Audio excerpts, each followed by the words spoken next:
Bonjour à tous et bienvenue sur notre chaîne où nous parlons de business, de l'immobilier et de mindset. Parce que sans le mental, il est impossible de faire émerger notre beau continent africain et notre beau pays, le Congo. Cette chaîne, je parle de l'investissement sécurisé bien évidemment et comment est-ce que vous pouvez léguer d'une manière générationnelle des terres. Vous pouvez léguer de l'immobilier, du business d'une manière générationnelle. Je vous souhaite la bienvenue en tout cas sur cette chaîne.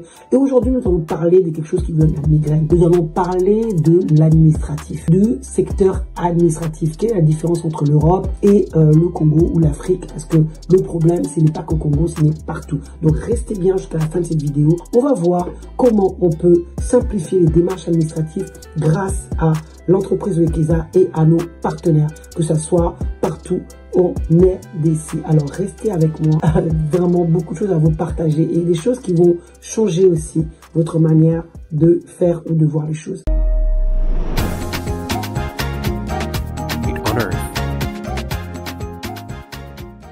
Le premier point que nous avons, c'est le rôle de chacun. Donc le rôle de chacun dans la chaîne administrative, surtout en RDC. Donc on voit qu'en Europe, on a les notaires. Les notaires, leur rôle, c'est de réguler les ventes, pas que, de réguler également, que ce soit au niveau administratif, des gestions familiaux, avec les gestions de patrimoine et des différentes choses. Et donc, moi, je parle plus de ce côté-là de vente. Ils gèrent en France, on ne peut pas acheter sans passer par un notaire. C'est obligatoire pour acheter un bien. Donc, lui, son rôle du notaire, du clerc de notaire, en tout cas du cabinet notarial, c'est de pouvoir vous rassurer sur l'acheteur et le vendeur pour voir un peu au niveau de l'État qu'est-ce qu'il y a sur ce bien-là, au niveau cadastral, le numéro correspond bien à la vente. Est-ce que le vendeur, eh bien, c'est bien lui? Est-ce qu'au niveau de l'hypothèque, il a un crédit, il a pas un... Enfin, il doit gérer toute cette vente-là de A à Z et prendre les personnes à 360 degrés et même au niveau matrimonial parce que dans la vente, il y a plein de choses qui rentrent en compte. Donc, il y a déjà cet acteur-là qui est là. Il y a des acteurs, ils gèrent un peu tout ça. Alors qu'au Congo, c'est différent, en Afrique, c'est différent. On a le côté administratif, on a déjà des notaires. En RDC, et notamment à Kinshasa, il y a 2 notaires, à Gombe et à Njili. Donc, on a 2 notaires qui s'occupent aussi des ventes, qui s'occupent aussi de gestion de patrimoine, mais c'est pas très clair. Donc, on n'est pas obligé de passer non plus par un notaire pour pouvoir faire des ventes. Donc, on peut passer par un avocat, donc un deuxième acteur qui arrive. Et donc, beaucoup, même s'ils ont acheté un bien, passent par un avocat. Pourquoi? Pour s'assurer de la sécurité de la transaction. Parce que l'avocat aussi va faire ses vérifications, va aussi voir au niveau du vendeur, est-ce que c'est bien lui, au niveau cadastral, au niveau urbanisme, pour s'assurer de la véracité du bien et du vendeur. Donc, beaucoup passent par un avocat pour pouvoir s'assurer de la véracité et des vérifications sécuritaires des terrains. Donc, il y a tout ça et on ne se retrouve plus.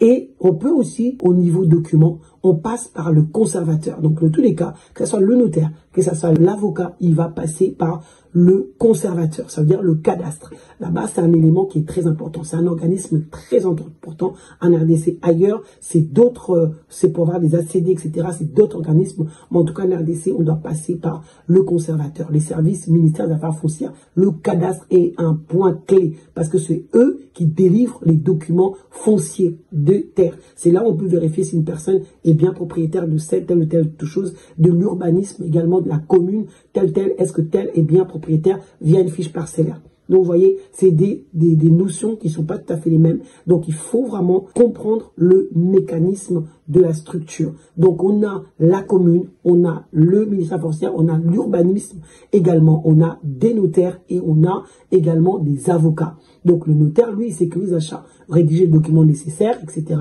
pour pouvoir faire ce qu'il faut. L'avocat, il fait la même chose. Il s'assure que tout est clair, tout est transparent au niveau des contrats et protège votre intérêt. Si c'est le vendeur qui le prend, il protège ses intérêts. Si c'est l'acheteur qui prend, il protégera les intérêts de son acheteur. Donc, nous, on travaille avec toutes ces équipes-là pour vous garantir la meilleure position possible. Parce que lorsque nous vendons, donc, notaire, nous cédons, nous donnons l'acte de cession à la fin de la vente. S'ils ont acheté plusieurs fois, on donne à la fin de la dernière mensualité, maximum quelques semaines, on vous donne l'acte de cession. Donc, pour dire qu'on vous a cédé les terres. Ce n'est pas fini. Ensuite, il y a le deuxième point où il faut aller au niveau commune, mais on peut passer par le cadastre directement. Tout dépend de là où vous achetez. Donc, vous devez faire cette démarche-là, d'aller au niveau de la commune pour faire votre fiche parcellaire, vous enregistrer, qu'on puisse vous connaître dans votre quartier, qu'on puisse vous recenser.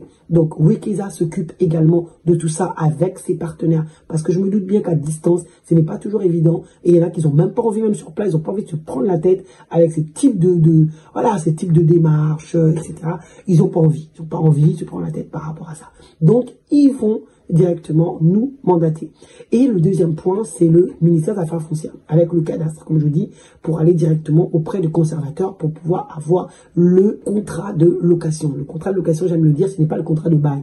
L'État congolais, le sol et les sous-sols appartiennent à l'État. Lorsque vous acquérez votre bien, vous devez avoir un contrat qui vous donne la possibilité de mettre en valeur, de jouir de ce bien-là via le ministère des Affaires foncières, on appelle le contrat. Et vous avez 3 ans pour pouvoir mettre une valeur suffisante sur votre terrain et dire que c'est à vous et vous êtes en train de valoriser les terres. Une terre sans rien n'a pas de valeur. Une terre sans rien d'ailleurs, même au niveau pécunier, ça a moins de valeur que si vous mettez ça en valeur. Donc mettez ça vraiment en valeur, mettez même des petites maisons, des petites fondations, des petites maisonnettes assez suffisantes et comme ça vous pouvez aller au deuxième escale, avoir votre certificat d'enregistrement perpétuel. Ça, c'est donné aussi par le ministère des Affaires foncières, le conservateur. Avec ça, vous êtes tranquille. Vous pouvez renouveler votre contrat une fois. Et comme ça, vous pouvez construire. Si vous construisez, vous construisez quelque chose de petit et vous avez votre certificat d'enregistrement. Et comme ça, vous êtes tranquille. Vous pouvez peut-être attendre un peu pour pouvoir construire et personne ne va vous embêter. Nous vous suivons aussi par rapport à ça. Et donc, franchement, imaginez-vous, vous avez plein de choses, vous regardez vos documents, est-ce que mon contrat c'est bon, est-ce que j'ai ci, est-ce que j'ai ça, oh là là, imaginez, franchement, je pensais avoir tout, mais on vient de me dire que non, finalement, oh, j'ai encore quoi là, on m'appelle encore, mais oh non, Yaya, donne encore le truc pour le conservateur, donne le truc pour les géomètres, la descente, etc. Vous avez trop de choses, vous savez même plus, qu'est-ce que vous avez, est-ce que vous avez un contrat, est-ce que vous avez une fiche parcellaire, est-ce que vous avez un certificat pour votre immeuble ou votre maison. Donc vous êtes là, vous en pouvez plus, vous êtes débordés, vous savez même plus par quel sein vous fiez, commune, cadastre, notaire, avocat, quoi faire, la lébie, je n'en peux plus, quoi faire, franchement. Vous êtes tranquille, vous allez commencer votre truc et boum, c'est pas ça. Ou boum, il manque un document. Ou vous êtes en train d'acheter, bim, il vous sort autre chose. Donc, vous ne maîtrisez pas votre histoire. Donc, c'est compliqué, Donc, franchement, je vais vous dire une chose. Je sais que beaucoup, donc là, c'est des migraines. Les documents, c'est des migraines, ils ne savent pas par où faire, quoi faire et tout ça. Mais en même temps, il y a aussi des gens, c'est paradoxal. Ils viennent me voir, l'entreprise. Oui, Bijou, fais-nous des documents, je veux que tu fasses un certificat, etc. Bon. Moi, c'est mon job. L'entreprise, donc on ne travaille pas pour la gloire simplement. J'ai des équipes qui doivent descendre, qui doivent faire des descentes, qui doivent vérifier et qui doivent aller faire les démarches. Ce n'est pas gratuit. Donc, il y a des prix, chacun donne leur prix et parfois, quand je note des prix, tout le monde est un peu, ah, mais ouais, je sais plus, je vais voir un tel, allez voir un tel. Nous sommes une structure, si vous voulez avoir des gens sûrs, vous voulez avoir des partenaires fiables, venez nous voir, on n'est pas non plus à des prix exagérés, vous pouvez voir le prix du marché, on n'est pas du tout à l'exagération, il y a des prix corrects, applicables sur le marché. Mais si vous voyez que le cousin peut le faire pour vous, allez-y. Si vous voyez que le voisin peut le faire pour vous, allez-y. Mais venez pas vous plaindre que Ndeko, il vous a fait, je ne sais quoi, des dingueries ou des choses de fou.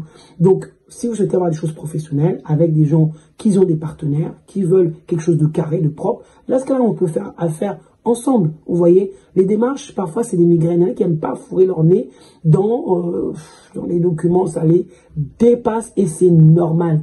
C'est normal. Mais un bon accompagnement, c'est ce que nous vous propose pour que vous puissiez faire vos documents. Généralement, on s'occupe plus de nos clients et on fait plusieurs documents de A à Z jusqu'à le certificat d'enregistrement. Je ferai une vidéo justement vous montrer les contrats et les certificats. Voilà, pour que vous puissiez comprendre à quoi ça sert. Chaque chose mais en profondeur et pour que vous puissiez comprendre. Je sais que c'est pas ce qu'on aime le plus, mais vous devez sécuriser vos achats. Vous avez passé du temps, vous avez travaillé dur pour pouvoir acquérir des terres. Faut pas les laisser en friche et les laisser comme ça. Il faut les nettoyer, il faut mettre des mises en valeur et il faut faire les documents. Comme ça, vous êtes tranquille. Et quand vous êtes prêt à construire, vous êtes déjà dans le bon. Vous voyez, investir dans toute sérénité, c'est aussi réfléchir à long terme. Avec nos équipes, on vous aide par rapport à ça, à certifier, à réfléchir avec vous et à mettre les choses qu'il faut pour pouvoir être tranquille. Nous vous conseillons à travers cette chaîne, n'hésitez pas à aller voir des différentes vidéos de nos partenaires, à poser vos questions, même dans les commentaires, posez vos questions. Donc c'est important, parce que nous devons tous devenir propriétaires Vous devez laisser des terres générationnelles à vos enfants. C'est bien de leur acheter des jouets, c'est bien de leur acheter des choses et à les emmener en voyage, etc. Mais ça ne dépassera pas la terre. La terre prend des intérêts. La terre prend de la valeur chaque année. Et matarakaka. Surtout si vous avez bien choisi l'endroit où vous l'achetez. Ma belle pour la rater. Ma belle ne trahit pas. Donc, si vous voulez donner quelque chose à vos enfants qui va rester de génération en génération, c'est que la terre que vous pouvez transmettre et qui va prendre. Aujourd'hui, les hommes les plus riches, ils ont la terre. Et tous, au moins plus de la moitié de leur portefeuille, c'est déjà les acquisitions de terre. Il n'y a pas plus grand que la terre. Vous pouvez dormir, l'argent travaille pour vous. Il n'y a pas. Il y a des business et il y a la terre. Donc, c'est important que vous puissiez travailler sur les documents, travailler sur la sécurité de vos terres, de mettre ça en valeur, de mettre des clôtures, de mettre des arbres fruitiers, etc. Et de valoriser ma belle Nabino. Parce que si vous ne les valorisez pas, vous donnez aussi un signal que vos terres ne vous en fichez et que voilà, n'importe qui peut venir et faire ce qu'il veut. Donc après, on se plaint que Moutoumora Yibinga, Moutoumora Salinga Mabe, Mouaninga, mais sécurise tes terres. Sécurise tes terres et pour pas voir des choses bizarres dans vos terres. Donc voilà, nous sommes à la fin de cette vidéo. Merci de l'avoir suivi. Merci en tout cas de nous donner de la force, de partager cette vidéo, de la liker et de vous abonner si ce n'est pas déjà fait. Et surtout, ma belle pour la rater. On a toujours encore des terres disponibles à Menko et à Mwanda si vous souhaitez agrandir votre parc immobilier ou vous souhaitez investir dans des terres à forte valeur ajoutée. Je vous dis à bientôt la famille lors d'une prochaine vidéo. Ciao, ciao.